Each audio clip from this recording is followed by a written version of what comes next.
The sands of Egypt whisper tales of pharaohs and empires, lost cities and forgotten gods. For millennia, archaeologists and historians have painstakingly unearthed these stories, piecing together fragments of a glorious past. Few periods in human history hold as much allure as ancient Egypt, a civilization that rose from the desert and left an indelible mark on the world. Today, we journey back to the very dawn of this great civilization, to the era of the First Dynasty, where we encounter a ruler shrouded in mystery and intrigue, Hor-Aha. Hor-Aha's name echoes through the corridors of time, a whisper from an era when Egypt took its first steps towards becoming a unified power. Was he the first pharaoh of a unified Egypt, or the second following in the footsteps of a legendary unifier? The answer, like many details of his reign, remains elusive, lost to the mists of time. Join us as we delve into the enigmatic reign of Hor-Aha, exploring his lineage, his accomplishments, and the enduring mysteries that surround his life and rule. Before we can fully unravel the story of Hor-Aha, we must first confront the Enigma of Menes, a near-mythical figure credited with uniting Upper and Lower Egypt. Legend paints Menes as a powerful warrior king who brought together two disparate kingdoms under his rule, establishing the foundation for the pharaonic lineage that would dominate Egypt for centuries. Yet Menes's existence remains a subject of debate, his story intertwined with myth and speculation. Some scholars believe he is a purely legendary figure, while others see him as a historical ruler whose deeds have become intertwined with folklore. Adding to the complexity is the possibility that Menes and Hor-Aha are, in fact, the same individual. Could Hor-Aha be the historical figure behind the Menes legend, his name later morphing through oral tradition and scribal interpretations? The evidence is tantalizing yet inconclusive. What we do know is that Hor-Aha emerged as ruler during a pivotal time, when the concept of a unified Egypt was still solidifying. Whether he was the architect of this unity or inherited a newly forged kingdom, his reign would prove crucial in shaping the destiny of Egypt. The First Dynasty of Egypt represents a pivotal moment in human history, a time when a collection of city-states coalesced into a powerful and enduring civilization. The unification of Upper and Lower Egypt, whether through the legendary deeds of Menes or the historical actions of another ruler, marked a turning point, setting the stage for the rise of one of the ancient world's most influential cultures. It is against this backdrop of unification, ambition, and the consolidation of power that Hor-Aha ascended to the throne. His reign, though shrouded in the mists of time, offers glimpses of a ruler grappling with the challenges and opportunities of a newly unified kingdom. From consolidating his power base to expanding Egypt's influence, Hor-Aha's actions would lay the groundwork for the dynastic system that would define ancient Egypt for centuries to come. In the following chapters, we will delve deeper into the life and times of this enigmatic pharaoh, exploring his relationships, his accomplishments, and his enduring legacy on the sands of time. Join us as we unravel the mysteries of Hor-Aha, Egypt's enigmatic second pharaoh. The mists of time often obscure the line between history and legend, and in the case of Hor-Aha's parentage, the waters are particularly murky. While definitive proof remains elusive, many scholars believe that Hor-Aha was the son of Narmer, a powerful ruler often associated with the unification of Upper and Lower Egypt. Narmer's reign, though shrouded in its own share of mystery, left behind tantalizing clues, including the famed Narmer palette, depicting him wearing the double crown of a unified Egypt. If Hor-Aha was indeed his son, he inherited a kingdom on the cusp of greatness, a legacy both daunting and inspiring. The Scorpion King, as Narmer is sometimes called, likely passed down to his heir not only a unified kingdom, but also the challenges of maintaining that unity. The transition from a collection of city-states to a centralized kingdom was fraught with potential pitfalls, from regional rivalries to the ambitions of powerful nobles. Hor-Aha, stepping into his father's shoes, would have faced the formidable task of consolidating his rule and ensuring that the newly forged unity of Egypt did not crumble under the weight of its own ambition. While Narmer's shadow looms large over Hor-Aha's origins, another figure emerges from the mists of time, a figure whose influence on the young pharaoh may have been equally profound: Queen Neithhotep. Her name, meaning Neith is satisfied, suggests a connection to the powerful goddess Neith, a deity associated with war, weaving, and wisdom. This connection alone hints at Neithhotep's significance, placing her within the pantheon of powerful female figures who shaped early Egyptian history. The exact nature of Neithhotep's relationship to Hor-Aha remains a subject of debate among historians. Some believe she was his mother, while others suggest she may have been a powerful consort or even an elder relative who played a significant role in his upbringing and early reign. Regardless of her precise familial connection, the evidence suggests that Neithhotep held a position of considerable influence during Hor-Aha's formative years, shaping his understanding of kingship religion and the delicate balance of power within the newly unified kingdom.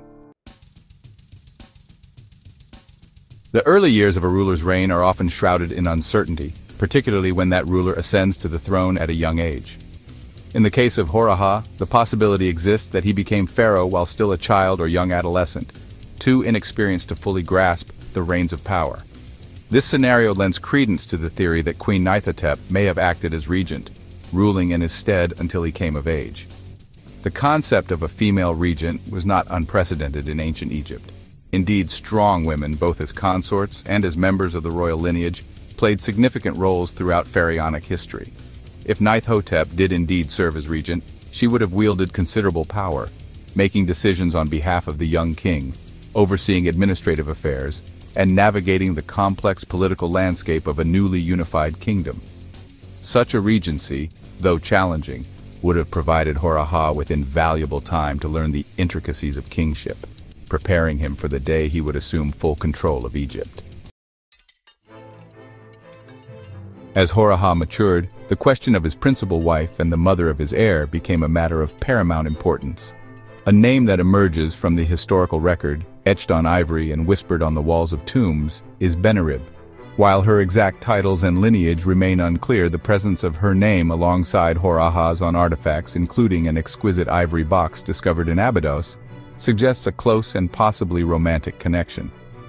Further fueling speculation is the discovery of a tomb located near Hor-Aha's final resting place at el-Ka'ab.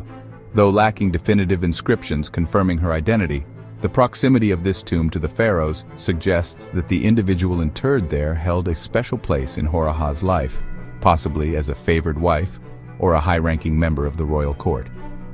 The mystery surrounding Benerib's life and her connection to Hor-Aha adds another layer of intrigue to the story of this early pharaoh, a reminder that even the most powerful rulers were not immune to the complexities of love, loss, and the enduring bonds of family. The ivory box discovered at Abydos, now a prized possession of the Boston Museum of Fine Arts, offers more than just a glimpse into Hor-Aha's possible romantic interests. The intricate carvings adorning the box, depicting scenes of hunting, warfare, and ritualistic significance, provide valuable insights into the artistic conventions and cultural practices of early dynastic Egypt. The box, a testament to the skill of ancient artisans, stands as a tangible link to Hor-Aha's reign. Its presence in a museum thousands of miles from its origin, a testament to the enduring fascination with ancient Egypt. The inscription on the box, however, holds the most tantalizing clue to Hor-Aha's life and reign. Alongside his name and that of Benerib appears the name Heti, a figure whose identity remains shrouded in mystery. Some scholars speculate that Heti may have been a high-ranking official, possibly a vizier or a close advisor to the pharaoh. Others believe Heti might have been a sibling or other close relative, entrusted with a position of power within the royal court. The inscription, though brief, hints at the complex web of relationships that surrounded Hor-Aha. A world where power, family, and ambition intertwined in ways that continue to fascinate and intrigue us today. Hor-Aha inherited a kingdom still finding its footing, a land recently woven together from two distinct entities. The ink on the Treaty of Unification, if one existed, was barely dry. His reign marked a period of consolidation, a time to strengthen the bonds of the two lands, Upper and Lower Egypt, and solidify the pharaoh's authority. Evidence suggests Hor-Aha rose to the challenge, embarking on a series of strategic initiatives aimed at securing his reign and laying the groundwork for a dynasty. One of his key focuses appears to have been the consolidation of power in the newly unified kingdom. This involved not just military strength, but also the establishment of administrative structures and the cultivation of loyalty among key officials and regional leaders. He understood that true unity required more than just conquest. It demanded a shared identity, a sense of common purpose that transcended old divisions. His reign was marked by a delicate balancing act, a constant negotiation between the old ways and the new order. The pharaoh, no longer simply a king of one land, had to be seen as the embodiment of both, a living god who commanded the respect and obedience of all Egyptians. This was a monumental task, and Hor-Aha's success in navigating these treacherous waters is a testament to his political acumen and his understanding of the forces at play in his newly unified kingdom. The transition to a unified Egypt was not without its challenges. Narmer's unification faced resistance, simmering beneath the surface. During Hor-Aha's reign, these embers flared into rebellion. The Palermo stone hints at military activities and internal strife. Hor-Aha's reign also saw continued trade and diplomacy. Egypt's influence grew, but conflicts were inevitable. A year label found in Hor-Aha's tomb at Abydos depicts him smiting a foreign enemy.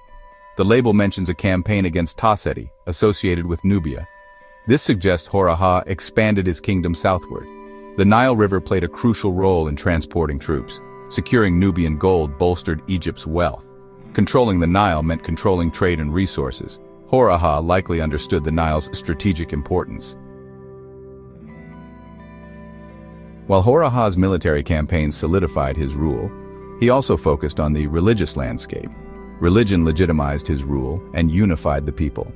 Among the many deities, Nekhbet and Wadjet held particular significance. Known as the Two Ladies, Nekhbet was the vulture goddess of Upper Egypt, while Wadjet, the cobra goddess, protected Lower Egypt. Hor-Aha promoted their worship to symbolize unity. The Nakata label depicts a shrine to both goddesses, suggesting temple construction or expansion. This act served both religious and political purposes. By honoring the Two Ladies, Hor-Aha reinforced the concept of a unified kingdom. He positioned himself as the divine representative, chosen to rule a united Egypt. The promotion of the Two Ladies wasn't merely symbolic. It reflected a deeper understanding of religious belief. By encouraging their worship, Hor-Aha tapped into existing traditions, imbuing them with new meaning. He transformed them into symbols of unity, reminding of the bond between the two lands under his rule.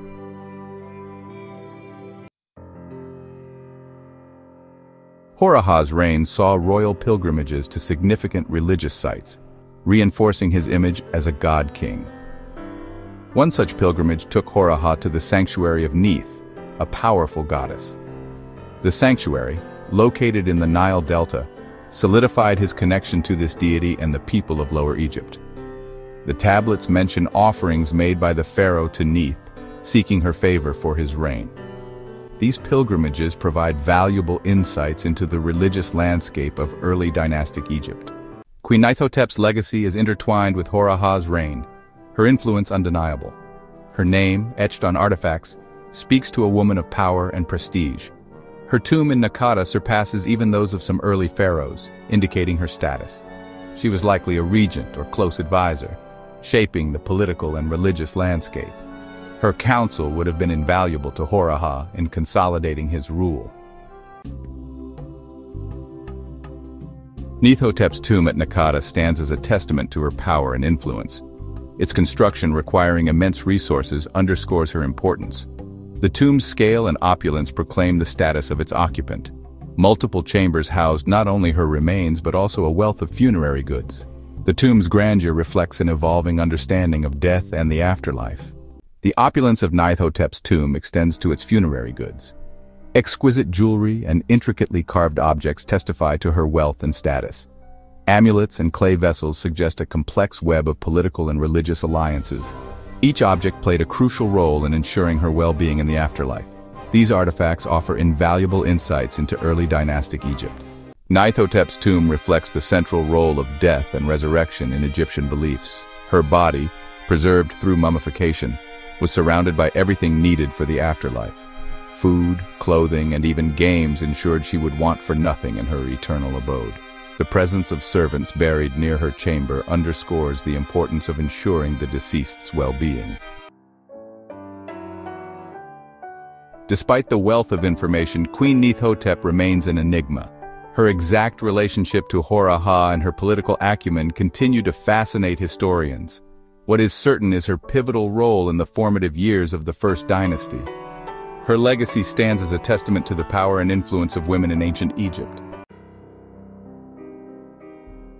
Hor-Aha's reign introduced retainer sacrifice, a chilling practice in early dynastic burials. At Abydos, Hor-Aha's tomb was surrounded by the bodies of servants and officials. These individuals were deemed essential to the pharaoh's well-being in the next world. Their sacrifice reflects the profound belief in the continuity of life after death. This practice cast a long shadow over the reigns of his successors.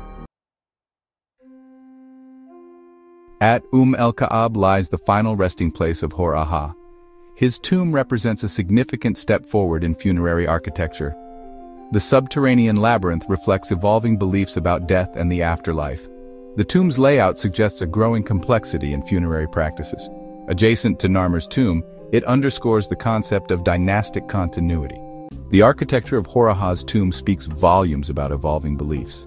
The shift to elaborate subterranean complexes reflects a preoccupation with the afterlife. Mud brick construction allowed for larger and more complex structures. The tomb's decoration offers glimpses into beliefs about the afterlife. These images commemorate Hor-Aha's earthly achievements and ensure his continued fame. Hor-Aha's burial includes animals, symbolizing the interconnectedness of all living things. Young lions, a powerful symbol of the pharaoh's strength, were interred alongside him. Their presence served both practical and symbolic purposes. The lions reinforced his image as a powerful ruler. Their presence highlights the complex relationship between humans and animals in ancient Egypt.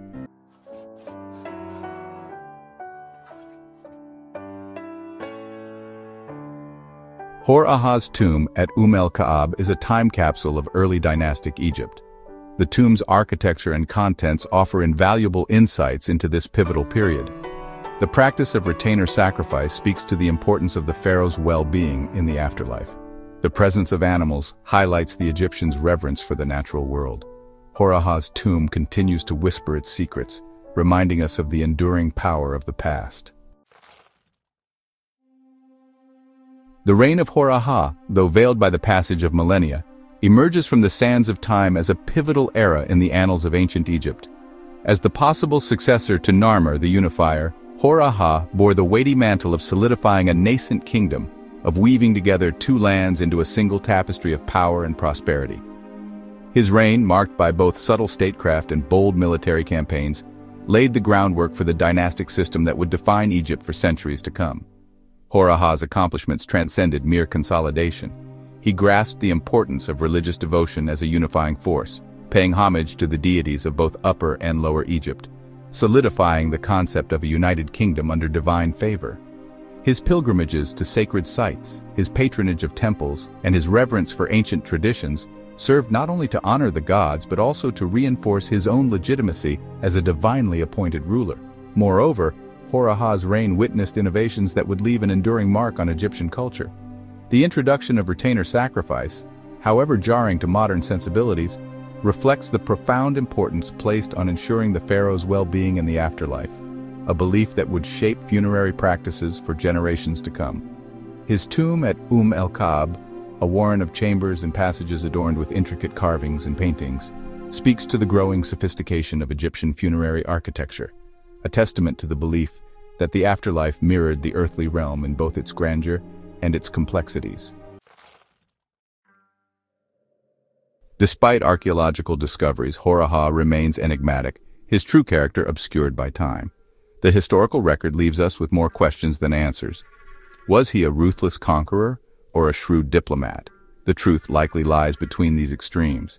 Hor-Aha's actions were shaped by ambition, political necessity, and belief in his divine right.